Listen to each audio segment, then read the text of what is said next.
Hi hello everyone, welcome to my channel Srishti tutorial for maths. ನಾನು ಇವತ್ತಿನ ದಿನ Karnataka TET 2015 paper 2ರಲ್ಲಿ ಬರುವಂತಹ maths ಕ್ವಶನ್ಸನ್ನು solve ಮಾಡ್ತಕ್ಕಂಥದ್ದನ್ನು ತಿಳಿಸ್ಕೊಡ್ತಾ ಇದ್ದೀನಿ. ಸೊ ಬನ್ನಿ ಕ್ಲಾಸ್ ಶುರು ಮಾಡೋಣ. ಮ್ಯಾಥಮೆಟಿಕ್ಸ್ ಕ್ವಶನ್ನು 91ರಿಂದ ಆರಂಭ ಆಗುತ್ತೆ. ಸೊ 91ನೇ ಕ್ವಶನ್ ಬಂದ್ಬಿಟ್ಟು ಗಣ ಮತ್ತು ಉಪಗಣಗಳಿಗೆ ಸಂಬಂಧಪಟ್ಟಂತೆ ಇದೆ. ಏನು ಹೇಳ್ತದೆ ಅಂದರೆ, ಗಣ ಎಯು ಗಣ ಬಿ ನ ಉಪಗಣವಾಗಿದ್ದರೆ, ಎ ಅನ್ನೋದು ಬಿ ನ ಉಪಗಣವಾಗಿತ್ತು ಅಂದ್ರೆ ಕೆಳಗಿನ ಯಾವ ಹೇಳಿಕೆ ಸರಿಯಾಗಿದೆ ಅನ್ನೋದನ್ನ ತಗೊಳ್ಬೇಕಿಲ್ಲಿ. ಒಂದನೇ ಹೇಳಿಕೆ ಹೇಳುತ್ತೆ ಗಣ ಎ ನ ಎಲ್ಲಾ ಗಣಾಂಶಗಳನ್ನು ಗಣ ಬಿ ಯು ಒಳಗೊಂಡಿರುತ್ತದೆ ಅಂತ ಹೇಳುತ್ತೆ. ಬಿ ಬಂದ್ಬಿಟ್ಟು ಗಣ ಎ ಯು ಯಾವುದೇ ಗಣಾಂಶವನ್ನು ಒಳಗೊಂಡಿರುವುದಿಲ್ಲ. ಸಿ ಬಂದ್ಬಿಟ್ಟು ಗಣ ಬಿ ನಲ್ಲಿರುವ ಕನಿಷ್ಠ ಒಂದು ಗಣಾಂಶವನ್ನು ಗಣ ಎ ಯು ಒಳಗೊಂಡಿರುತ್ತದೆ. ಡಿ ಬಂದ್ಬಿಟ್ಟು ಗಣ ಎ ಯು ಬಿ ಗಣ ಯಾವುದೇ ಗಣಾಂಶವನ್ನು ಒಳಗೊಂಡಿರುವುದಿಲ್ಲ ಅಂತ ಹೇಳುತ್ತೆ. ಇಲ್ಲಿ ಎ ಅನ್ನುವಂತಹದ್ದು ಬಿ ನ ಉಪಗಣ ಆಗಿದೆ ಅಂದ್ರೆ ಅದರ ಅರ್ಥ ಅಲ್ಲಿ ಎ ನಲ್ಲಿರುವ ಎಲ್ಲಾ ಅಂಶಗಳು ಬಿ ನಲ್ಲಿರ್ತವೆ ಅಂತ. ಅಂದ್ರೆ ಮೊದಲನೇ ಆಪ್ಷನ್ ಎ ಕೊಟ್ಟಿದಾರಲ್ಲ, ಎ ಸರಿಯಾಗಿದೆ ಅಂತ ಹೇಳ್ಬೋದು ನಾವು. ಅಂದ್ರೆ ಗಣ ಎ ನಲ್ಲಿ ಅಷ್ಟೇ, ಬೇರೆ ಯಾವ ಗಣಾಂಶಗಳು ಇಲ್ಲ, ಎಲ್ಲವೂ ಬಿ ನಲ್ಲಿರುವಂತಹವೇ ಅಂತ ಅರ್ಥ ಕೊಡುತ್ತದೆ. ಹಾಗಿದ್ರೆ ಅದು ಕೂಡ ಸ್ಟೇಟ್ಮೆಂಟ್ ಸರಿಯಾಗಿದೆ. ಇನ್ನು ಬಿ ನಲ್ಲಿರುವ ಕನಿಷ್ಠ ಒಂದು ಗಣಾಂಶವನ್ನು ಗಣ ಎ ಒಳಗೊಂಡಿರುತ್ತದೆ ಅಂತ ಹೇಳ್ತಾ ಇದೆ. ಅದನ್ನ ನಾವು ಎಕ್ಸಾಕ್ಟ್ ಆಗಿ ಹೇಳಕ್ ಬರಲ್ಲ, ಕನಿಷ್ಠ ಅಥವಾ ಗರಿಷ್ಠ ಅಂತ ಹೇಳಿಕ್ ಬರಲ್ಲ. ಹಾಗಾಗಿ ಸಿ ತಪ್ಪು. ಇನ್ನು ಡಿ ಬಂದ್ಬಿಟ್ರೆ ಎ ಯು ಬಿ ಗಣ ಯಾವುದೇ ಗಣಾಂಶವನ್ನು ಒಳಗೊಂಡಿರುವುದಿಲ್ಲ ಅಂತ ಹೇಳ್ತದೆ. ಅಂದ್ರೆ ಬಿ ನಲ್ಲಿರುವ ಯಾವುದೇ ಅಂಶಗಳು ಎ ನಲ್ಲಿ ಇಲ್ಲ ಅಂದ್ರೆ ಅದನ್ನ ನಾವು ಎ ನ ಬಿ ನ ಉಪಗಣ ಅಂತ ಹೇಳಿಕ್ ಬರಲ್ಲ. ಹಾಗಾಗಿ ಇಲ್ಲಿ ಎ ಮತ್ತೆ ಬಿ ಸರಿಯಾಗಿದ್ದಾವೆ, ಸಿ ಮತ್ತೆ ಡಿ ತಪ್ಪಾಗಿದ್ದಾವೆ. ಸೊ ಇದರ ಆಧಾರದ ಮೇಲೆ ಕೊಟ್ಟಿರುವ ಆಪ್ಷನ್ಗಳನ್ನು ನೋಡಿದಾಗ ಎರಡನೇ ಆಪ್ಷನ್ ಅಲ್ಲಿ ಎ ಮತ್ತು ಬಿ ಅಂತ ಕೊಟ್ಟಿದ್ದಾರೆ. ಸೊ ಎ ಮತ್ತು ಬಿ ಸರಿಯಾದ ಉತ್ತರ ಆಗತ್ತೆ. ಹಾಗಾಗಿ ನೀವು ಎರಡನೇ ಆಪ್ಷನ್ ಅನ್ನ ಆಯ್ಕೆ ಮಾಡ್ತೀರಾ 91ನೇ ಕ್ವಶನ್ಗೆ. ಇನ್ನು 92ನೇ ಕ್ವಶನ್ ಬಂದ್ಬಿಟ್ಟು, ಎರಡು ಅನುಕ್ರಮ ವರ್ಷಗಳಲ್ಲಿ ಕ್ರಮಶಃ 2% ಮತ್ತು 3% ಬಡ್ಡಿಗಳಂತೆ 20,000ಕ್ಕೆ ತಗಲುವ ಒಟ್ಟು ಬಡ್ಡಿ ಅಂತ ಕೊಟ್ಟಿದ್ದಾರೆ. ನೋಡಿ, ಇಲ್ಲಿ ಬೇರೆ ಬೇರೆ ವರ್ಷಗಳಿದಾವೆ, ಅಸಲು ಬೇರೆ ಬೇರೆ ಇದೆ. 2 ವರ್ಷಗಳಿಗೂ ಬಡ್ಡಿ ಬಂದ್ಬಿಟ್ಟು 3% ಬಡ್ಡಿ ಇದೆ. ಸೊ ದುಡ್ಡು ಬಂದ್ಬಿಟ್ಟು 20,000 ಇದೆ. ಹಾಗಾದ್ರೆ 2 ವರ್ಷಗಳಲ್ಲಿ ಬಡ್ಡಿ ಎಷ್ಟೆಷ್ಟು ಬರುತ್ತೆ, ಎರಡನ್ನು ಸೇರಿಸಿದಾಗ ಒಟ್ಟು ಬಡ್ಡಿ ಎಷ್ಟಾಗತ್ತೆ ಕೇಳಿದ್ದಾರೆ. ಈಗ ಮೊದಲು ನಾವು ಅಸಲು 20,000 ಇದ್ದಾಗ I = PTR/100 ಫಾರ್ಮುಲಾ ಹಾಕಿದ್ರೆ I1 ಅಂತ ತಗೊಂಡ ಮೊದಲನೇ ವರ್ಷದ್ದು, ಅಲ್ಲಿಗೆ 20,000 ಇಂಟು ರೇಟ್ ಆಫ್ ಇಂಟ್ರೆಸ್ಟ್ ಬಂದ್ಬಿಟ್ಟು 2% ಅಂತ ಕೊಟ್ಟಿದ್ದಾರೆ, ಇಂಟು 1/100. ಅಲ್ಲಿಗೆ ಸಿಂಪ್ಲಿಫೈ ಮಾಡಿದ್ರೆ ನೋಡಿ 0 ಕ್ಯಾನ್ಸಲ್ ಆಗುತ್ತೆ. 200 ಇಂಟು 2 ಮಾಡಿದ್ರೆ 400 ರೂಪಾಯಿ ಬಡ್ಡಿ ಬಂತು. ಅಲ್ಲಿಗೆ ಅಸಲು 20,000 ಪ್ಲಸ್ ಬಡ್ಡಿ ಎಷ್ಟು 400 ಸೇರಿದ್ರೆ 20,400 ರೂಪಾಯಿ ಒಂದು ವರ್ಷ ಮುಗಿದ ಮೇಲೆ ಹಣ, ಒಟ್ಟು ಹಣ. ಈಗ ನೆಕ್ಸ್ಟ್ ಎರಡನೇ ವರ್ಷಕ್ಕೆ ಏನ್ ಮಾಡಬೇಕು, ಆ 20,400 ರೂಪಾಯಿ ಬಡ್ಡಿ ಹಾಕಬೇಕು. ಬಡ್ಡಿಯ ದರ ಬಂದ್ಬಿಟ್ಟು 3%, ಟೈಮ್ ಬಂದ್ಬಿಟ್ಟು 1 ವರ್ಷ, /100 ಮಾಡಿದ್ರೆ ನಮಗೆ ಎರಡನೇ ವರ್ಷದ ಇಂಟ್ರೆಸ್ಟ್ ಸಿಗುತ್ತೆ. ಸೊ ಎರಡನೇ ವರ್ಷದ ಇಂಟ್ರೆಸ್ಟ್ ಬೇಕು ಅಂದ್ರೆ 0 ಕ್ಯಾನ್ಸಲ್ ಮಾಡ್ತೀರಾ. 204 ಇಂಟು 3 ಮಾಡಿದ್ರೆ 612 ಬರುತ್ತೆ. ಮೊದಲನೇ ವರ್ಷದ ಬಡ್ಡಿ 400, ಎರಡನೇ ವರ್ಷದ ಬಡ್ಡಿ 612, ಒಟ್ಟು ಬಡ್ಡಿ ಅವೆರಡನ್ನ ಕೂಡಿದ್ರೆ 1012 ಬರುತ್ತೆ. ಅವ್ರು ಕೇಳಿರೋದು ಕೂಡ ಒಟ್ಟು ಬಡ್ಡಿ ಎಷ್ಟು ಅಂತ. ಸೊ ಒಟ್ಟು ಬಡ್ಡಿ 1012 ಅಂತ ಹೇಳಿ 92ನೇ ಕ್ವಶನ್ಗೆ ಮೊದಲನೇ ಆಪ್ಷನ್ ಸರಿಯಾದ ಉತ್ತರ. ಹಾಗೆ 93ನೇ ಕ್ವಶನ್ 14,400ರ ಅವಿಭಾಜ್ಯ ಅಪವರ್ತನ ಅಥವಾ ಸಪ್ರಮಾಣದ ಅಪವರ್ತನದ ರೂಪ ಅಂತ ಕೊಟ್ಟಿದ್ದಾರೆ. ಈ 14,400 ನಾವು ಅಪವರ್ತಿಸ್ತಾ ಬಂದಾಗ ನೋಡಿ, 14,400 144 ಇಂಟು 100 ಅಂತ ಬರ್ಕೊಳ್ಬಹುದು. 144 ಅಂದ್ರೆ 12ರ ವರ್ಗ ಆಗಿರುತ್ತೆ. ಹಾಗಾಗಿ 12 ಇಂಟು 12 ಬರಿತೀವಿ. 100 10 ಇಂಟು 10 ಅಂತ ಬರಿತೀವಿ. 12 ನಾವು 4 ಇಂಟು 3 ಅಂತ ಬರಿಬಹುದು. ಈ 12 4 ಇಂಟು 3 ಬರಿಬಹುದು. 10 5 ಇಂಟು 2, ಈ 10 5 ಇಂಟು 2. ಈ 4 ಇಂಟು 3ರಲ್ಲಿ 4ರಲ್ಲಿ ಮತ್ತೆ ಅವಿಭಾಜ್ಯ ಅಪವರ್ತನಗಳು ಬರ್ತವೆ. 2 ಇಂಟು 2 ಇಂಟು 3, ಮತ್ತೆ 2 into 2 into 3, 5 into 2 into 5 into 2. ಈಗ ಎಷ್ಟು ಅಪವರ್ತನಗಳಿದಾವೆ ಅಂದರೆ 1 2 3 4 5 6 ಅಂದರೆ 2 ಘಾತ 6 ಬರುತ್ತೆ. 2ರ 6 ಅಪವರ್ತನಗಳಿದಾವೆ. ಇನ್ನು 3 ಎಷ್ಟಿದಾವೆ ಅಂತ ಕೌಂಟ್ ಮಾಡಿದ್ರೆ 1 2 ಸೊ 2 ಅಷ್ಟೇ, 3 ಘಾತ 2. ಇನ್ನು 5 ಎಷ್ಟಿದೆ ಅಂತ ನೋಡಿದ್ರೆ 2, 5 ಘಾತ 2. ಸೊ 2 ಘಾತ 6 ಇಂಟು 3 ಘಾತ 2 ಇಂಟು 5 ಘಾತ 2 ಯಾವ ಆಪ್ಷನ್ ಅಲ್ಲಿ ಇದೆಯಪ್ಪ ಅಂದ್ರೆ 2ನೇ ಆಪ್ಷನ್ ಅಲ್ಲಿ ಇದೆ. That is the right answer. ಹಾಗೆ 94ನೇ ಕ್ವಶನ್ 2√3 ಪ್ಲಸ್ 5√2 ಇದರನ್ನು ಅಕರ್ಣಿಕಾರಕ ಅಂತ ಕೇಳಿದ್ದಾರೆ. ಸೊ ಇದರ ಅಕರ್ಣಿಕಾರಕ ಅಂದ್ರೆ ರೂಟ್ ಅನ್ನ ಕ್ಯಾನ್ಸಲ್ ಮಾಡ್ಬೇಕಾದ್ರೆ ಇದನ್ನ ಯಾವ ಸಂಖ್ಯೆಯಿಂದ ಗುಣಾಕಾರ ಮಾಡಬೇಕು ಅಂತ. ನಾವೇನ್ ಮಾಡ್ತೀವಿ, ಯಾವ ಸಂಖ್ಯೆ ಇರುತ್ತಾ ಸಂಖ್ಯೆ ಮಧ್ಯ ಚಿಹ್ನೆ ಏನಿರುತ್ತೋ ಅದರ ವಿರುದ್ಧ ಚಿಹ್ನೆಯನ್ನು ಹಾಕಿ ಬರ್ಕೊಳ್ತೀವಿ. ಇಂಟು ಅವೆರಡನ್ನ ಗುಣಾಕಾರ ಮಾಡಿದ್ರೆ a+b ಇಂಟು a-b ಫಾರ್ಮಲ್ ಇರೋದ್ರಿಂದ 2√3 ಮೈನಸ್ 5√2 ಹೋಲ್ ಸ್ಕ್ವೇರ್ ಅಂತ ತಗೊಂಡ್ರೆ ಇಲ್ಲಿ ಎರಡನ್ನ ವರ್ಗ ಮಾಡಿದ್ರೆ 4 ಬರುತ್ತೆ. 2 ಮತ್ತೆ 3 ವರ್ಗ ಮತ್ತೆ ವರ್ಗಮೂಲ ಕ್ಯಾನ್ಸಲ್ ಆಗಿ 3 ಉಳ್ಕೊಳ್ಳುತ್ತೆ. 5 5 25 ಬರುತ್ತೆ. 2 ರೂಟು ಕ್ಯಾನ್ಸಲ್ ಆಗಿ 2 ಬರ್ತದೆ. ಸೊ 4 3 12 ಮೈನಸ್ 25 2 50 ಅಂತ ಬರುತ್ತೆ. ನೋಡಿ ಇಲ್ಲಿ ಕರಣಿ ಪೂರ್ತಿ ಹೋಯ್ತು. ಸೊ ಕರಣಿಯನ್ನ ಕ್ಯಾನ್ಸಲ್ ಮಾಡಬೇಕು ಅಂತ ಹೇಳಿದ್ರೆ ಇದಕ್ಕೆ ಯಾವ ಸಂಖ್ಯೆಯಿಂದ ಗುಣಿಸ್ತೀವಿ ಅಂದ್ರೆ 2√3 ಮೈನಸ್ 5√2 ಅಂತ ಹೇಳಬೇಕು. ಅಂದ್ರೆ ಅಲ್ಲಿಗೆ ಯಾವ ಆಪ್ಷನ್ ಅಲ್ಲಿ ಇದೆ, 3ನೇ ಆಪ್ಷನ್ ಅಲ್ಲಿ ಆ ಒಂದು ಉತ್ತರ ಕಂಡು ಬರ್ತಾ ಇದೆ. That is the right answer.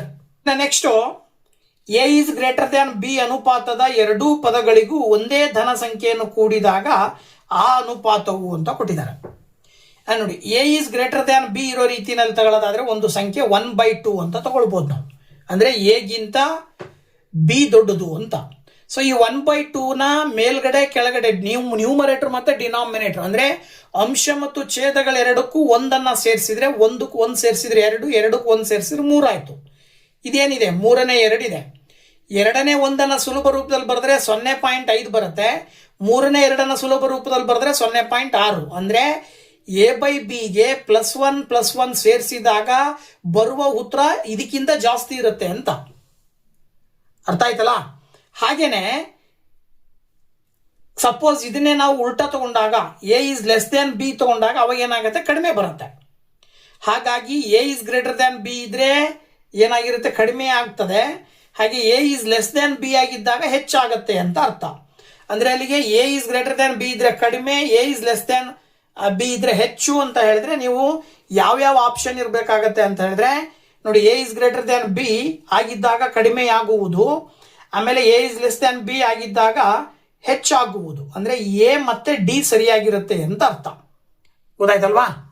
So ಕೊಟ್ಟಿರುವ ಸಂಕೇತಗಳಲ್ಲಿ ಸರಿಯಾದ ಉತ್ತರವನ್ನು ಆಯ್ಕೆ ಮಾಡಿ ಅಂತ ಹೇಳಿದ್ರೆ ಯಾವ್ದು ಮಾಡಬೇಕು, ಎ ಮತ್ತು ಡಿ ಅಂದ್ರೆ ಆಪ್ಷನ್ 4ರಲ್ಲಿರುವಂತ ಉತ್ತರವನ್ನ ಆಯ್ಕೆ ಮಾಡಬೇಕಾಗತ್ತೆ. ಹಾಗೆ 96ನೇ ಕ್ವಶನ್ ಬಂದ್ಬಿಟ್ಟು ಪ್ರತಿ ಗುಂಪಿನಲ್ಲಿರುವ ವಸ್ತುಗಳ ಸಂಖ್ಯೆ 6 ಆದರೆ ಕೆಳಗಿನವುಗಳಲ್ಲಿ ಸರಿಯಾದ ಹೇಳಿಕೆ ಅಂತ ಕೊಟ್ಟಿದ್ದಾರೆ.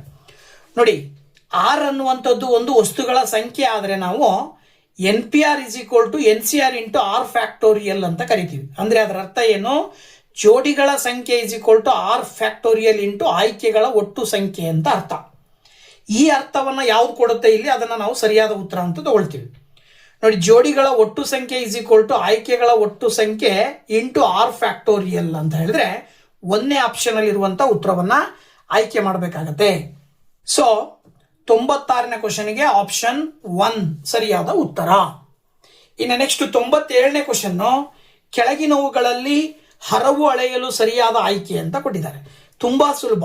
ಹರವನ್ನು ಆಯ್ಕೆ ಮಾಡಬೇಕಾದಾಗ ಬರೀ ಯಾವುದೋ ಸರಾಸರಿಯನ್ನ ತಗೊಳಕ್ ಬರಲ್ಲ, ಮಧ್ಯಾಂಕ ತಗೊಳಕ್ ಬರಲ್ಲ, ಅಥವಾ ರೂಢಿ ಬೆಲೆಯನ್ನ ತಗೊಳಕ್ ಬರಲ್ಲ. ಇಲ್ಲಿ ಏನ್ ಮಾಡ್ತೀವಿ ಅಂದ್ರೆ ಹರವು ಅಂತ ಹೇಳಿದ್ರೆ ವ್ಯಾಪ್ತಿ, ಆಮೇಲೆ ಚತುರ್ಥಕ ವಿಚಲನೆ, ಹಾಗೇನೆ ಸರಾಸರಿ ವಿಚಲನೆ ಮತ್ತು ಮಾನಕ ವಿಚಲನೆ, ಇವಿಷ್ಟು ಹರವುಗಳನ್ನ ಅಳೆಯಲು ಬಳಸುವಂತಹ ಮಾನಗಳಾಗಿರ್ತವೆ. ಹಾಗಾಗಿ 4ನೇ ಆಪ್ಷನ್ ಅನ್ನ 97ನೇ ಕ್ವಶನ್ಗೆ ಆಯ್ಕೆ ಮಾಡಬೇಕಾಗತ್ತೆ.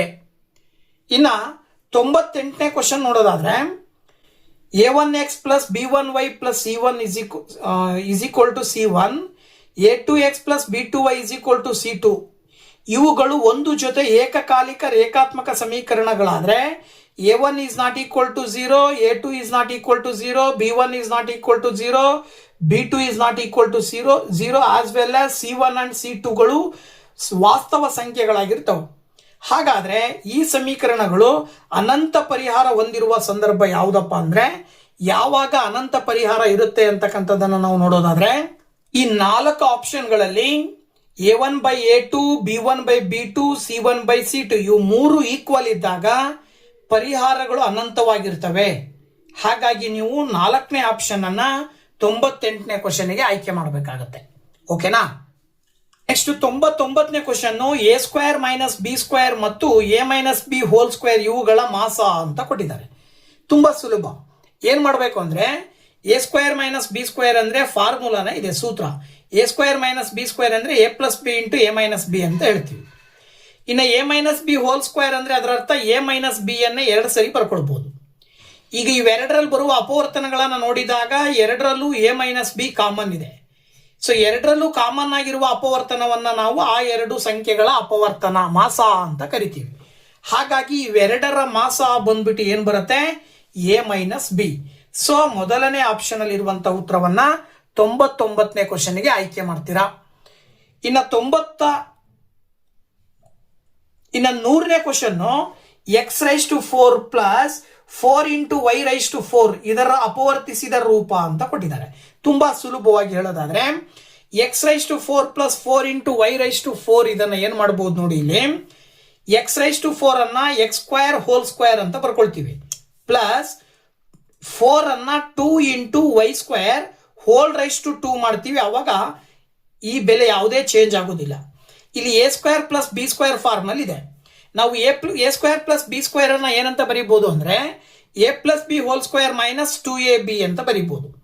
ಅದ್ರ ಪ್ರಕಾರ x² + 2y² ಮೈನಸ್ 2ab ಅಂದ್ರೆ 2 × x² × 2y² ಮಾಡಿದ್ರೆ 4x²y² ಬರುತ್ತೆ.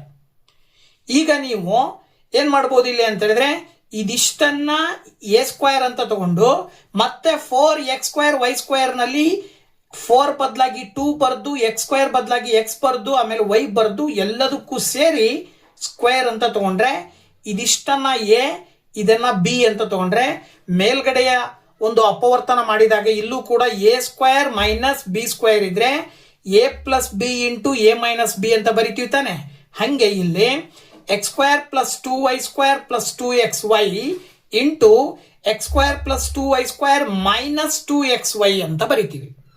ಸೊ ಈ ಒಂದು ಅಪವರ್ತಿಸಿದಂತಹ ರೂಪ ಕೆಳಗಡೆ ನಿಮಗೆ ಕೊಟ್ಟಿರುವ ಆಪ್ಷನ್ಗಳಲ್ಲಿ ಯಾವುದರಲ್ಲಿ ಇದೆ ಅಂತ ನೋಡ್ತಾ ಬಂದಾಗ ನೋಡಿ, ಇಲ್ಲಿ 2ನೇ ಆಪ್ಷನ್ ಅಲ್ಲಿ ಇದೆ x² + 2y² - 2xy into x² + 2y² + 2xy. ಹಾಗಾಗಿ 2ನೇ ಆಪ್ಷನ್ ಅನ್ನ ನೀವು ಸರಿಯಾದ ಉತ್ತರ ಅಂತೇಳಿ ಆಯ್ಕೆ ಮಾಡ್ತೀರಾ. ಈಗ 101ನೇ ಕ್ವಶನ್ ನೋಡೋದಾದ್ರೆ, ಸೊ 101ನೇ ಕ್ವಶನ್ ಏನ್ ಹೇಳುತ್ತೆ, a+b + c = 0 ಆದಾಗ ಕೆಳಗಿನ ನಿತ್ಯ ಸಮೀಕರಣಗಳಲ್ಲಿ ಯಾವುದು ತಪ್ಪು ಅಂತ ಕೊಟ್ಟಿದ್ದಾರೆ. ಸೂತ್ರನೇ ಇದೆ, ಏನು a+b + c = 0 ಇದ್ರೆ a³ + b³ + c³ = 3abc ಅಂತ ಸೂತ್ರ ಇದೆ. ಸೊ ಸೂತ್ರ ಬಂದ್ಬಿಟ್ಟು 3ನೇ ಆಪ್ಷನ್ ಅಲ್ಲಿ ಇದೆ, ಅದನ್ನ ನಾವು ಹೇಳ್ಬೋದು. a³ + b³ + c³ = 3abc. ಅದನ್ನ ಆ ಕಡೆ ಹೋದ್ರೆ -3abc ಆಗಿರುತ್ತೆ ಅಂತ ಕೊಟ್ಟಿದ್ದಾರೆ. ಅದು ಆಕ್ಚುಲಿ ಯಾವುದು ತಪ್ಪು ಅಂತ ಇದೆಯಲ್ಲ, ತಪ್ಪು ಆಗ್ಬೇಕಾದ್ರು ಯಾವುದು ಸರಿ ಅಂತ ಆಗ್ಬೇಕು. ಸೊ ಇದರಲ್ಲಿ ಯಾವುದು ಸರಿ ಅಂದ್ರೆ 3ನೇದು ಸರಿ ಆಗಿರುತ್ತೆ, ಇನ್ನು ಉಳಿದಿದ್ದೆಲ್ಲದು ಕೂಡ ತಪ್ಪಿರುತ್ತೆ. ಓಕೆನಾ? ಇನ್ನು 102ನೇ ಕ್ವಶನ್ ಬಂದ್ಬಿಟ್ಟು x - 3ರಿಂದ 3x³ + 11x² + 34x + 106 ಅನ್ನು ಭಾಗಿಸಿದಾಗ ಉಂಟಾಗುವ ಶೇಷ ಅಂತ ಕೇಳಿದ್ದಾರೆ. ಸೊ ಇದನ್ನು ಮಾಡಬೇಕಂದ್ರೆ ನೀವು ಭಾಗಾಕಾರ ವಿಧಾನವನ್ನು ಬಳಸಬೇಕು. x - 3ರಿಂದ 3x³ + 11x² - +34x + 106 ಅನ್ನ ಬರ್ಕೊಂಡ್ರೆ x - 3ರ ಮೊದಲನೇ ಪದ x ಇದೆ, ಇಲ್ಲಿ ಮೊದಲನೇ ಪದ 3x³ ಇದೆ. 3x³ ಅನ್ನೋದು x ಗೆ ಯಾವ ಸಂಖ್ಯೆಯನ್ನು ಗುಣಿಸಿದ್ರೆ ಬರುತ್ತೆ ಅಂದ್ರೆ 3x² ನಿಂದ ಗುಣಿಸಿದ್ರೆ 3x³ ಬರುತ್ತೆ. ಹಾಗಾಗಿ ಮೇಲ್ಗಡೆ 3x² ನ ಬರ್ಕೊಂಡು 3x² × x ಮಲ್ಟಿಪ್ಲೈ ಮಾಡಿದ್ರೆ 3x³ ಮೈನಸ್ 3x² ಇಂಟು 3 ಮಾಡಿದ್ರೆ 9x². ಕೆಳಗಡೆ ಇರುವ ಚಿಹ್ನೆಗಳು ಚೇಂಜ್ ಆಗ್ತವೆ. ಪ್ಲಸ್ ಇದ್ದಿದ್ದು ಮೈನಸ್ಸು, ಮೈನಸ್ ಇದ್ದಿದ್ದು ಪ್ಲಸ್ ಆಗುತ್ತೆ. ಇಲ್ಲಿ 2 ಕ್ಯಾನ್ಸಲ್ ಆಗುತ್ತೆ. 9ಕ್ಕೆ 11 ಕೂಡಿದ್ರೆ 20x² ಬರುತ್ತೆ. Plus 34x plus 106. Next step, ಈ 20x² ಇದೆಯಲ್ಲ, ಎಕ್ಸ್ನಿಂದ ಯಾವ ಸಂಖ್ಯೆಯಿಂದ ಗುಣಿಸಿದ್ರೆ 20x² ಬರುತ್ತೆ ಅಂದರೆ 20x ಗುಣಿಸ್ಬೇಕು. 20x ಇಂಟು ಎಕ್ಸ್ ಮಾಡಿದ್ರೆ 20x² ಬರುತ್ತೆ. ಹಾಗಾಗಿ ಇಲ್ಲಿ 20x ಬರ್ಕೊಂಡು ಇಂಟು ಎಕ್ಸ್ ಮಾಡಬೇಕು, ಮೈನಸ್ ಇಂಟು 3 ಮಾಡಬೇಕು. ಅಲ್ಲಿಗೆ 20 ಇಂಟು 3 ಮಾಡಿದ್ರೆ 60x ಬರುತ್ತೆ. ಇಲ್ಲೂ ಕೂಡ ಚಿಹ್ನೆಗಳು ಚೇಂಜ್ ಆಗ್ತವೆ. 20x² 20x² ಕ್ಯಾನ್ಸಲ್ ಆಗುತ್ತೆ. ಇಲ್ಲಿ 60ಕ್ಕೆ 34 ಕೂಡಿದ್ರೆ 94x ಪ್ಲಸ್ 106. ನೆಕ್ಸ್ಟ್ ಈಗ 94x ಅನ್ನ ನೋಡಿ, 94x ಇದ್ದಿದ್ದು ಎಕ್ಸ್ ಇಂದ ಗುಣಿಸ್ಬೇಕು ಅಂದ್ರೆ 94 ಗುಣಿಸ್ಬೇಕು. ಎಕ್ಸ್ ನಿಂದ 94 ಗುಣಿಸ್ಬೇಕಾಗಿರೋದ್ರಿಂದ ಪ್ಲಸ್ 94 ಅಂತ ಮೇಲ್ ಬರ್ಕೊಂಡು 94 into X 94x minus 94 into 3 282 ಬರುತ್ತೆ. ಇಲ್ಲಿ ಮತ್ತೆ ಮೈನಸ್ ಮೈನಸ್ ಕ್ಯಾನ್ಸಲ್ ಆಗಿ 94x ಹೋದ್ರೆ ಇಲ್ಲಿ ಮೈನಸ್ ಇದ್ದಿದ್ದು ಪ್ಲಸ್ ಆಗಿರುತ್ತೆ. 282ಕ್ಕೆ 106 ಕೂಡಿದ್ರೆ 388 ಬರುತ್ತೆ. ಇದೇನಿದು ಶೇಷ. ಸೊ ಶೇಷ ಎಷ್ಟು ಬರುತ್ತೆ ಅಂತ ಕೇಳಿದರೆ, ಸೊ ಶೇಷ ಬಂದ್ಬಿಟ್ಟು 388. 4ನೇ ಆಪ್ಷನ್ ಇರುವಂತಹ ಉತ್ತರವನ್ನ ಆಯ್ಕೆ ಮಾಡ್ತೀರಾ. ಹಾಗೆ 103ನೇ ಕ್ವಶನ್, ಎಂ ಮತ್ತು ಎನ್ ಗಳು ax² plus bx plus c is equal to 0 ವರ್ಗ ಸಮೀಕರಣದ ಮೂಲಗಳು. ಹಾಗಾದರೆ ಮೂಲಗಳ ಗುಣಲಬ್ಧ ಮತ್ತು ಮೊತ್ತ ಅನುಕ್ರಮವಾಗಿ ಸೂತ್ರ ಕೇಳಿದ್ದಾರೆ ಇವರು. ನೋಡಿ, ಎಂ ಮತ್ತೆ ಎನ್ ಅನ್ನುವಂತಹ 2 ಮೂಲಗಳಿದಾವೆ ಅಂದ್ರೆ ಮೂಲಗಳ ಗುಣಲಬ್ಧ ಎಂ ಪ್ಲಸ್ ಎನ್ ಅನ್ನೋದು ಮೈನಸ್ ಬಿ ಬೈ ಎಗೆ ಸಮ ಇರುತ್ತೆ. ಹಾಗೇನೆ ಆ ಮೂಲಗಳ ಗುಣಲಬ್ಧ ಎಂ ಎನ್ ಅನ್ನೋದು ಸಿ ಬೈ ಎಗೆ ಸಮ ಇರುತ್ತೆ. ಇದು ಸೂತ್ರ. ಅದರ ಆಧಾರದ ಮೇಲೆ ಎಂ ಪ್ಲಸ್ ಎನ್ ಗೆ ಮೈನಸ್ ಬಿ ಬೈ ಎ ಎಲ್ಲಿದೆ ಅಂತ ನೋಡಿದ್ರೆ, ಈ ಸೂತ್ರದ ಆಧಾರದ ಮೇಲೆ M plus N minus B by A ಎಲ್ಲಿದೆ ಅಂತ ಹೇಳಿದ್ರೆ 3ನೇ ಆಪ್ಷನ್ ನೋಡಿದಾಗ ಎಂ ಪ್ಲಸ್ ಎನ್ ಗೆ ಮೈನಸ್ ಬಿ ಬೈ ಎ ಇದೆ, M N value C by A ಇದೆ. ಹಾಗಾಗಿ ನೀವೇನ್ ಮಾಡಬಹುದು, 3ನೇ ಆಪ್ಷನ್ ಅನ್ನ ಸರಿಯಾದ ಉತ್ತರ ಅಂತೇಳಿ 103ಕ್ಕೆ ಆಯ್ಕೆ ಮಾಡ್ತೀರಾ. ಇನ್ನ 104ನೇ ಕ್ವಶನ್ ನೋಡೋದಾದ್ರೆ, 2 ತ್ರಿಭುಜಗಳು ಸರ್ವಸಮವಾಗಿಲ್ಲದ ಸಂದರ್ಭ ಅಂತ ಕೇಳಿದ್ದಾರೆ. ಕೆಳಗಡೆ ಸನ್ನಿವೇಶಗಳನ್ನ ಕೊಟ್ಟಿದ್ದಾರೆ. ಮೊದಲನೇದು 3 ಜೊತೆ ಬಾಹುಗಳು ಸಮವಾಗಿದ್ದಾಗ ಅಂದ್ರೆ ಎಸ್ ಸಿದ್ಧಾಂತ ಅಂತ ಬರುತ್ತೆ. 3 ಜೊತೆ ಕೋನಗಳು ಸಮವಾಗಿದ್ರೆ ಅದನ್ನ ಎ ಸಿದ್ಧಾಂತ ಅಂತ ಕರಿತೀವಿ. 2 ಜೊತೆ ಬಾಹು ಮತ್ತು ಅವುಗಳಿಂದ ಉಂಟಾದ ಕೋನಗಳು ಅಂತ ಹೇಳಿದ್ರೆ ಎಸ್ ಅಂತ ಕರಿತೀವಿ. 2 ಜೊತೆ ಕೋನಗಳು ಮತ್ತು ಅವುಗಳ ಸಾಮಾನ್ಯ ಬಾಹು ಅಂತ ಹೇಳಿದ್ರೆ ಎ ಅಂತ ಕರಿತೀವಿ. ಕೊಟ್ಟಿರುವುಗಳಲ್ಲಿ ಯಾವುದು ಆ ಸಂದರ್ಭ ಇರಲ್ಲ ಅಂದ್ರೆ ಅನುರೂಪ ಆಗಿರಲ್ಲ ಅಂತ ಹೇಳಿದ್ರೆ ಸಾಮಾನ್ಯವಾಗಿ ಎ ಇರೋದಿಲ್ಲ. ಅಂದ್ರೆ 3ನೇ ಆಪ್ಷನ್ ಎರಡನೇ ಆಪ್ಷನ್ ಇರೋದಿಲ್ಲ. ಓಕೆನಾ? ಇವೆಲ್ಲವೂ ಕೂಡ ಸಿದ್ಧಾಂತಗಳು ಇರ್ತಾವೆ. ಎಸ್ ಸಿದ್ಧಾಂತ ಇರುತ್ತೆ, ಎಸ್ ಸಿದ್ಧಾಂತದ ಸಾಧ್ಯತೆ ಇದೆ, ಎಸ್ ಸಿದ್ಧಾಂತದ ಸಾಧ್ಯತೆ ಇದೆ, ಎ ಸಿದ್ಧಾಂತ ಇರೋದಿಲ್ಲ. ಹಾಗಾಗಿ ನೀವು ಯಾವುದೋ 3 ಜೊತೆ ಕೋನಗಳು ಸಮವಾಗಿದ್ದಾಗ ಅಂತ ಹೇಳಿದೆಯಲ್ಲ, 2ನೇ ಆಪ್ಷನ್ ಅನ್ನ ನೀವು ತಪ್ಪಾಗಿರುವಂತ ಹೇಳಿಕೆ ಅಂತ ಹೇಳಿ ಹೇಳ್ಬೇಕಾಗತ್ತೆ. ಅಂದ್ರೆ 104ನೇ ಕ್ವಶನ್ಗೆ ಉತ್ತರ 2ನೇ ಆಪ್ಷನ್ ಅಂತ ಹೇಳಿ ಹೇಳ್ಬೋದು ನಾವು. 105ನೇ ಕ್ವಶನ್, 2 ಸಮರೂಪಿ ತ್ರಿಭುಜಗಳ ಅನುರೂಪ ಬಾಹುಗಳ ಅನುಪಾತವು 9:16. ಹಾಗಾದ್ರೆ ಅವುಗಳ ವಿಸ್ತೀರ್ಣಗಳ ಅನುಪಾತ ಅಂತ ಕೊಟ್ಟಿದ್ದಾರೆ. ಸೊ ಇದು ಪ್ರಮೇಯ ಬರುತ್ತೆ. ಏನು? 2 ತ್ರಿಭುಜದ ವಿಸ್ತೀರ್ಣಗಳ ಅನುಪಾತವು 2 ಬಾಹುವಿನ ವರ್ಗಗಳ ಅನುಪಾತಕ್ಕೆ ಸಮ ಇರುತ್ತದೆ ಅಂತ ಬರ್ತದೆ. ಆ ಸೂತ್ರದ ಆಧಾರದ ಮೇಲೆ ತ್ರಿಭುಜ ಎಬಿಸಿ ಅಂತ ತಗೊಂಡ್ರೆ, ಇನ್ನೊಂದು ತ್ರಿಭುಜ ಡಿಇಎಫ್ ಅಂತ ತಗೊಂಡ್ರೆ, ತ್ರಿಭುಜ ಎಬಿಸಿಯ ವಿಸ್ತೀರ್ಣ ಡಿವೈಡೆಡ್ ಬೈ ತ್ರಿಭುಜ ಡಿಇಎಫ್ ನ ವಿಸ್ತೀರ್ಣ is equal to BC² by DE² ಅಂತ ಹೇಳ್ತೀವಿ. ಅವರೇ ಕೊಟ್ಟಿದ್ದಾರೆ, ಒಂದು 9 ಅಂತೆ, ಇನ್ನೊಂದು 16 ಅಂತೇಳಿ. ಸೊ 9ನ ಸ್ಕ್ವೇರ್ ಮಾಡಿದ್ರೆ 81 ಬರುತ್ತೆ, 16ನ ಸ್ಕ್ವೇರ್ ಮಾಡಿದ್ರೆ 256 ಬರುತ್ತೆ. ಸೊ ಅಲ್ಲಿಗೆ 81:256 3ನೇ ಆಪ್ಷನ್ ಅಲ್ಲಿ ಇರೋದ್ರಿಂದ 3ನೇ ಆಪ್ಷನ್ ಅನ್ನ ನೀವು ಸರಿಯಾದ ಉತ್ತರ ಅಂತ ಹೇಳಿ ಆಯ್ಕೆ ಮಾಡ್ತೀರಾ. ಇನ್ನ 106ನೇ ಕ್ವಶನ್, ಒಂದು ನಿಯಮಿತ ಬಹುಭುಜಾಕೃತಿಯ ಒಳಕೋನಗಳ ಮೊತ್ತವು 1440. ಹಾಗಾದರೆ ಅದರ ಬಾಹುಗಳ ಸಂಖ್ಯೆ ಅಂತ ಕೇಳಿದ್ದಾರೆ. ಸೊ ಬಾಹುಗಳ ಸಂಖ್ಯೆಯನ್ನ ಕಂಡುಹಿಡಿಯಲಿಕ್ಕೋಸ್ಕರನೇ ಸೂತ್ರ ಇದೆ, ಏನು, S is equal to n-2 into 180 ಅಂತೇಳಿ. ಎಸ್ ಅಂತ ಹೇಳಿದ್ರೆ ಸಮ್ ಆಫ್ ಇಂಟೀರಿಯರ್ ಆಂಗಲ್ಸ್ ಅಂತ ಹೇಳ್ತೀವಿ ನಾವು. ಅವರೇ ಕೊಟ್ಟಿದ್ದಾರೆ ಒಟ್ಟು ಒಳಕೋನಗಳ ಮೊತ್ತ 1440. ಎನ್ ಅಂದ್ರೆ ಬಾಹುಗಳ ಸಂಖ್ಯೆ, -2 ಇಂಟು 180. 180ನ ಈ ಕಡೆ ತಗೊಂಬಂದ್ರೆ ಡಿವೈಡೆಡ್ ಬೈ 180 ಆಗುತ್ತೆ. 0 0 ಕ್ಯಾನ್ಸಲ್ ಆಗುತ್ತೆ. 18 4 144 ಬರುತ್ತೆ. 18 8 144 ಬರುತ್ತೆ. -2 ಈ ಕಡೆ ಬಂದ್ರೆ +2. ಸೊ 8ಕ್ಕೆ 2 ಕೂಡಿದ್ರೆ 10 ಬರುತ್ತೆ. ಎನ್ ಬೆಲೆ ಬಂದ್ಬಿಟ್ಟು 10. ಓಕೆನಾ? ಇನ್ನ ಹಾಗಾಗಿ ಅದರ ಆಧಾರದ ಮೇಲೆ ನಾವಿಲ್ಲಿ 106ನೇ ಕ್ವಶನ್ಗೆ ಆಪ್ಷನ್ 1ರಲ್ಲಿ ಆ ಒಂದು ಉತ್ತರ ಕೊಟ್ಟಿದ್ದಾರೆ. So that 10 is the right answer. ಇನ್ನ 107ನೇ ಕ್ವಶನ್ ಬಂದ್ಬಿಟ್ಟು ನೋಡೋದಾದ್ರೆ 8 ಸೆಂಟಿಮೀಟರ್, 9 ಸೆಂಟಿಮೀಟರ್, 12 ಸೆಂಟಿಮೀಟರ್ ಮತ್ತು 19 ಸೆಂಟಿಮೀಟರ್ ಅಳತೆಗಳ ಬಾಹುಗಳುಳ್ಳ ಒಂದು ಚಕ್ರೀಯ ಚತುರ್ಭುಜದ ವಿಸ್ತೀರ್ಣ. ನೋಡಿ, ಚಕ್ರೀಯ ಚತುರ್ಭುಜದ ವಿಸ್ತೀರ್ಣ ಕಂಡುಹಿಡಿಯಲಿಕ್ಕೆ ಸೂತ್ರ ಇದು. A is equal to square root of S minus A into S minus B into S minus C into S minus D. ಇಲ್ಲಿ ಎ ಬಿ ಸಿ ಡಿ ಅನ್ನೋವು 4 ಬಾಹುಗಳು. ಎಸ್ ಅಂತ ಹೇಳಿದ್ರೆ ಪೆರಿಮೀಟರ್ ಅಂತ ಕರಿತೀವಿ ನಾವು. ಪೆರಿಮೀಟರ್ ಆಫ್ ಚತುರ್ಭುಜ ಅಂದ್ರೆ ಆ ಒಂದು ಚತುರ್ಭುಜದ ಸುತ್ತಳತೆಯ ಅರ್ಧ ಭಾಗ, ಸೆಮಿ ಪೆರಿಮೀಟರ್ ಅನ್ನ ನಾವು ಎಸ್ ಅಂತ ಕರಿತೀವಿ.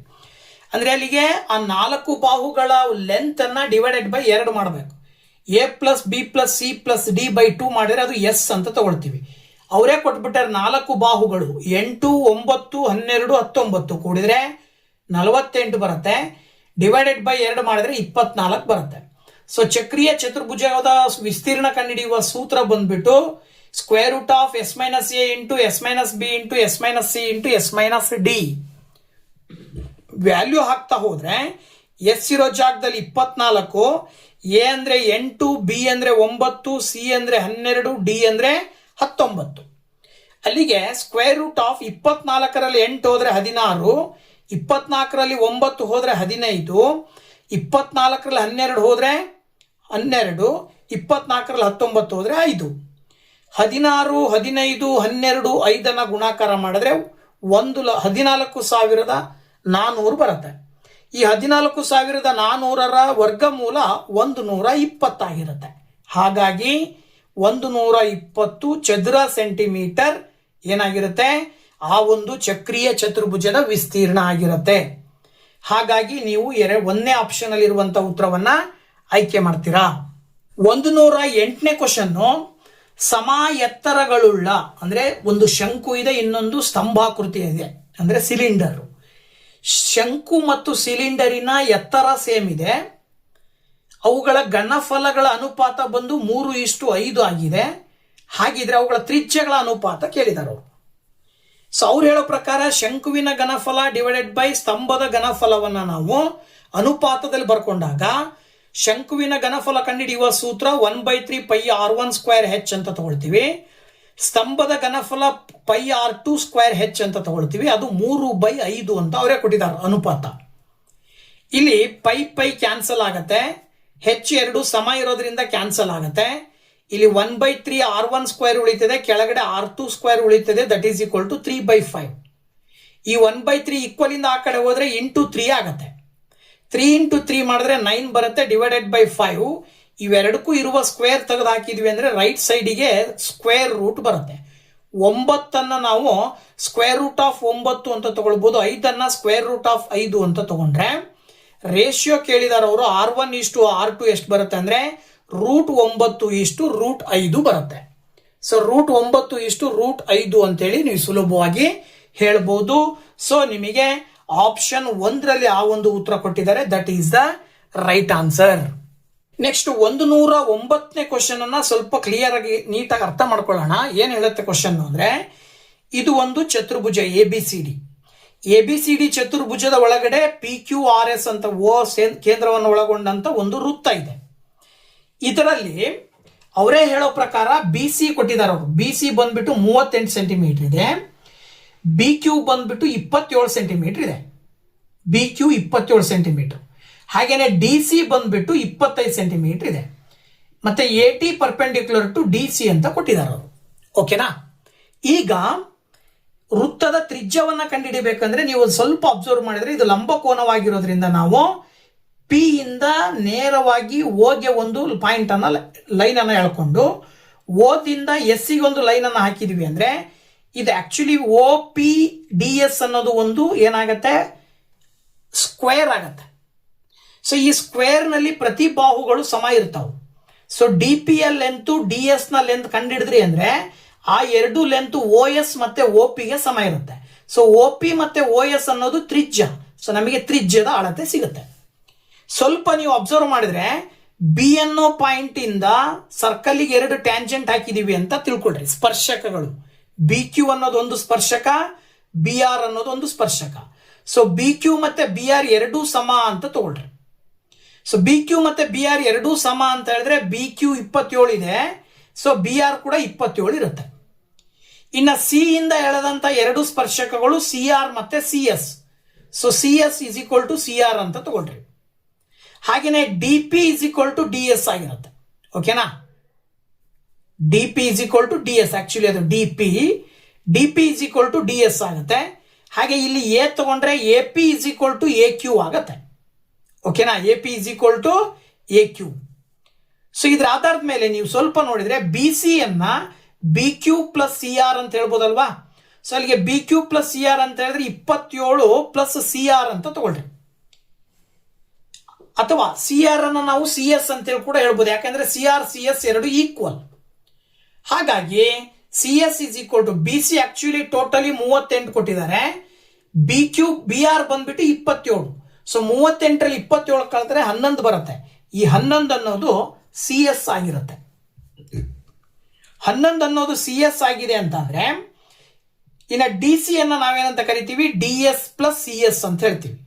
ಡಿ ಸಿ ಅವರೇ ಕೊಟ್ಟಿದ್ದಾರೆ ಎಷ್ಟು, 25. ಡಿ ಇಂದ ಸಿ ನ measurement 25. Then D S plus C S ಅಂತ ತಗೊಂಡ್ರೆ ಸಿ ಎಸ್ ನ ಮೆಜರ್ಮೆಂಟ್ ಸಿಕ್ಕಿದೆ 11. ಸೊ ಡಿ ಎಸ್ ಅವಾಗ 25ರಲ್ಲಿ 11 ಕಳೆದ್ರೆ 14 ಸಿಗುತ್ತೆ. ಡಿ ಇಂದ ಎಸ್ ಏನಿದು 14. ಓಕೆನಾ, ಸೊ ಇದು 14 ಇದೆ ಅಂದ್ರೆ ನಾವು ಆವಾಗಲೇ ತಗೊಂಡ ಹಾಗೆ ಓ ಎಸ್ ಮತ್ತೆ O P D P D S ಎಲ್ಲವೂ ಇಲ್ಲಿ ಇರುವಂತ ಒಂದು ವರ್ಗದ ಬಾಹುಗಳು. ಈ ವರ್ಗದ ಎಲ್ಲಾ ಬಾಹುಗಳು ಸಮ ಇರ್ತವೆ.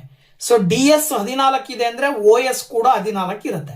ಅಂದ್ರೆ ವೃತ್ತದ ತ್ರಿಜ್ಯದ ಅಳತೆ ಬಂದು 14 ಸೆಂಟಿಮೀಟರ್ ಇರುತ್ತೆ ಅಂತ ಹೇಳಿ ಆಪ್ಷನ್ 2 ನೀವು ಉತ್ತರವಾಗಿ ಆಯ್ಕೆ ಮಾಡ್ತೀರಾ. ಹಾಗೆ 110ನೇ ಕ್ವಶನ್ ಕೊಟ್ಟಿದ್ದಾರೆ. ಎಕ್ಸ್ ಮತ್ತೆ ವೈ ಹಾಗೆ 6 ಮತ್ತು -8 ಈ ಬಿಂದುಗಳನ್ನು ಸೇರಿಸಿದಾಗ ಉಂಟಾಗುವ ಸರಳ ರೇಖೆಯ ಮಧ್ಯ ಬಿಂದುವು 9, -17 ಆಗಿರುತ್ತದೆ. ಎಕ್ಸ್ ಮತ್ತು ವೈಗಳ ಬೆಲೆಗಳು ಅಂತ ಕೊಟ್ಟಿದ್ದಾರೆ. ತುಂಬಾ ಸುಲಭ. 2 ಪಾಯಿಂಟ್ ಕೊಟ್ಟಿದ್ದಾರೆ ಅಂತ ಅರ್ಥ. ಅಲ್ಲಿ ಒಂದು ಎಕ್ಸ್ ವೈ, ಇನ್ನೊಂದು 6, -8. ಇವೆರಡರ ಮಧ್ಯ ಬಿಂದು 9, -17 ಆದ್ರೆ ಎಕ್ಸ್ ಮತ್ತೆ ವೈ ಬೆಲೆ ಕಂಡುಹಿಡಿಯಿರಿ ಅಂತ ಕೊಟ್ಟಿದ್ದಾರೆ. ನೀವು ಇದಕ್ಕೆ ಮಿಡ್ ಪಾಯಿಂಟ್ ಫಾರ್ಮುಲಾ ಹಾಕ್ಬೇಕು. ಮಿಡ್ ಪಾಯಿಂಟ್ ಫಾರ್ಮುಲಾ ಬಂದ್ಬಿಟ್ಟು x1 + x2/2, y1 + y2/2 ಅಂತ. ಮಿಡ್ ಪಾಯಿಂಟ್ಸ್ ಅನ್ನು ಅವರೇ ಕೊಟ್ಟಿದ್ದಾರೆ ಅಂತ ಅರ್ಥ. ಅಲ್ಲಿಗೆ 9, -17. x1 ಇದನ್ನ x1 y1 ತಗೊಳ್ಳಿ, ಇದನ್ನ x2 y2 ತಗೊಂಡ್ರೆ x + 6/2 ಆಗುತ್ತೆ. y1 + y2 ಅಂತ ಹೇಳಿದ್ರೆ y + -8/2 ಆಗುತ್ತೆ. ಅಲ್ಲಿಗೆ ಇವೆರಡನ್ನ ಈಕ್ವಲ್ ಅಂತ ತಗೊಳ್ರಿ, ಮತ್ತೆ ಇವೆರಡನ್ನ ಈಕ್ವಲ್ ಅಂತ ಕನ್ಸಿಡರ್ ಮಾಡಿದ್ರೆ x + 6/2 = 9, y plus into minus -8/2 -17 ತಗೊಂಡ್ರೆ ನೋಡಿ. x + 6 2 ಆ ಕಡೆ ಹೋದ್ರೆ ಇಂಟು 2 ಆಗುತ್ತೆ. ದೆನ್ 9 × 2 ಮಾಡಿದ್ರೆ 18 ಬರುತ್ತೆ. 6 ಆ ಕಡೆ ಕಳಿಸಿದ್ರೆ -6 ಆಯ್ತು. ದೆನ್ 18 - 6 ಮಾಡಿದ್ರೆ 12 ಬಂತು. x ನ ಬೆಲೆ ಸಿಕ್ತು. ಇಲ್ಲೂ ಅಷ್ಟೇ 2 ಆ ಕಡೆ ಕಳಿಸಿದ್ರೆ ಇಂಟು 2 ಆಗುತ್ತೆ. -8 ಆ ಕಡೆ ಕಳಿಸಿದ್ರೆ 34, -8 ಆ ಕಡೆ ಬಂದ್ರೆ +8. ಈ 34 ಹೆಂಗ್ ಬಂತು, -17 × 2 ಮಾಡಿದಾಗ. ಸೊ -34 ನಲ್ಲಿ +8 ಅನ್ನ ಕಳೆದ್ರೆ ನಿಮಗೆ -26 ಬರುತ್ತೆ. ಅಂದ್ರೆ x ನ ಬೆಲೆ 12, y ನ ಬೆಲೆ -26. ಎಲ್ಲಿದೆ, ಮೊದಲನೇ ಆಪ್ಷನ್ ಅಲ್ಲಿ ಇರುವಂತಹ ಉತ್ತರವನ್ನ ಆಯ್ಕೆ ಮಾಡ್ತೀರಾ. ಇಲ್ಲಿವರೆಗೂ 2015ರ ಪೇಪರ್ 2ರಲ್ಲಿ ಬರ್ತಕ್ಕಂತಹ ಮ್ಯಾಥಮೆಟಿಕ್ಸ್ ಕ್ವಶನ್ ಅನ್ನ ನಿಮ್ ಜೊತೆ ಹಂಚ್ಕೊಂಡಿದ್ದೀನಿ. ಸೊ ನೆಕ್ಸ್ಟ್ ವಿಡಿಯೋದಲ್ಲಿ ಮತ್ತೆ ಬೇರೆ ಹಲವು ಪೇಪರ್ ನಲ್ಲಿರುವ ಮ್ಯಾಥ್ಸ್ ಕ್ವಶನ್ ಒಂದಿಗೆ ಬರ್ತೀನಿ. ಅಲ್ಲಿ ತನಕ ವೇಟ್ ಮಾಡ್ತಾ ಇರಿ ಅಂತ ಹೇಳ್ತಾ thank you very much. Bye bye.